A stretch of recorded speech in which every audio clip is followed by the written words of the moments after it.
দেখো আলো আলো। বাচ্চারা ঝুড়ি ভর্তি মোহর অলংকার সব ছড়াতে ছড়াতে যাচ্ছে কেন?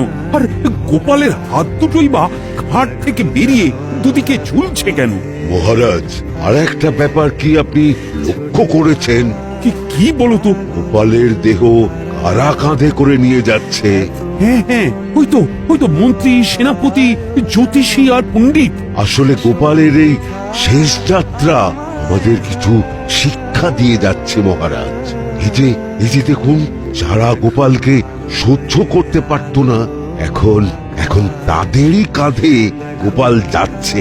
তার মানে শেষ পর্যন্ত কেউই কারোর শত্রু থাকে না, সবাই মান অভিমান ভুলে কাঁধে কাঁধ মিলিয়ে পার করে দেয়। তাই তো, এই দৃশ্য তো সেই কথাই বলছে। আর ওই যে মোহর আর অলংকার ছড়িয়ে যাচ্ছে, সেটাও বুঝিয়ে দেয় যে এই অর্থ, সমৃদ্ধি সবই ফেলে একসময় চলে যেতে হবে। কি ভীষণ সত্যি। দুটো খালি হাতও বুঝিয়ে দিচ্ছে, খালি হাতেই আমরা সংসারে এসেছিলাম, আর খালি হাতেই আমাদের যেতে হবে। ও, দেখো আলো